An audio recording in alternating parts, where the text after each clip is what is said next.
Yay! 9102. Toaster! We have the monorail. Toaster! Trying to fail. One of the biggest updates to Walt Disney World is the opening of the Hacienda at the Mexican Pavilion, where they now have a sit-down restaurant as well as a quick service little restaurant area. The menu looks amazing, I'm not gonna lie. I mean, I know that the quick service booth right next to it, where they were building it, would have given it a good run for its money, but that menu, ooh, definitely gonna have to go see about going back there. Another thing for the Mexican Pavilion, the Donald meet and greet appears to have been given like an Aztecian theme, like the temples down there. And it looks pretty cool. I'm not sure exactly how new that is, but it's something I've not noticed before. Two other big ones for Epcot is going to be the opening of Via Napoli, the pizzeria in Italy's pavilion, as well as the Captain EO ride opening. Now, that Captain EO is a little bit of old news, but just in case you hadn't heard about it, there you go. Worthel's now has an entire store dedicated to selling its goods in Germany. I believe it was right next to where the Crystal store was. That was a very new update. That's probably within the last 2 months. Dude, if you love Worthel's, you're going to love Germany. Here's a challenge for Adam Richmond. Come to the Food and Wine Festival at Epcot and go to every single one of the booths.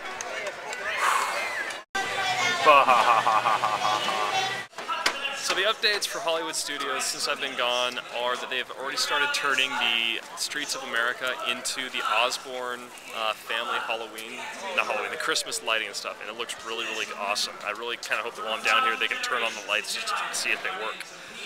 The other big thing, the closure of Star Tours, set to reopen in 2011, which is unfortunately not tomorrow. So quiet, so silent. Moment of silence.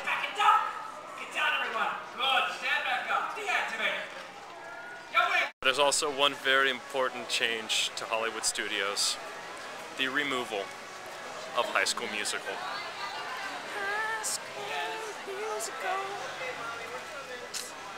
I forgot the rest of the song, I'm sorry. I found Austin. Animal Kingdom is the exact same as Animal Kingdom always has been. Their rides haven't changed. The only additional things is that now the Yeti's actually lit up. Not as lit up as it was back in January, but it's still lit up. Over at the Kilimanjaro Safari, they currently have a lot of it under refurb. The cheetah or jaguar area, whatever that animal is, that's under refurb. The warthogs are under refurb. They added a new animal, the anox. Probably said that wrong, but the little dude with the curly horns, he's new. So yeah, other than that, Animal Kingdom's pretty much stayed the same. That's not everything. The trams that take you from the park to the parking lot, they have doors. They're amazing! If you know how to work them. What the hell? Pull down the handle and pull the door out for you. So all my footage from Magic Kingdom I lost. I blame you, Flipcam. You somehow decided to consume it, and you can tell that there's been a time lapse because I'm no longer within the Disney look as the other half of the video. Fantasyland, the wall of gigantic sponsorship and artistry is still up, separating the new Fantasyland from the current Fantasyland. There are mounds of dirt everywhere, Crane City exists, and there is an exoskeleton of a building.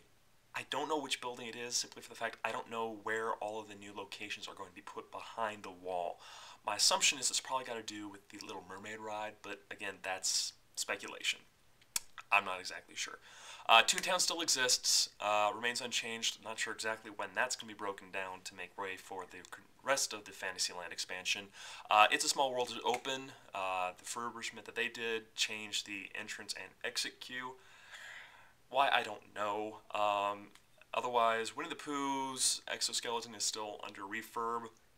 El Parada is closed due to refurb. Space Mountain and all of the Tomorrowland stuff remains pretty much unchanged. The only addition is that on Space Mountain they've added music to the ride. However, they should have ingrained it like they did in the Space Mountain in Disneyland and actually made it part of the actual ride vehicle, because it was rock, and it was awesome. But it's a good change. It actually speeds the ride up and makes it a little bit more intense. Outside of the Magic Kingdom, the only other news that I've heard of is the Arts and Animation Complex, which is being built across the way from Pop Century. It's going to be another budget hotel based around the animation of Disney. I believe there's going to be a Cars section, Little Mermaid, probably something from Toy Story.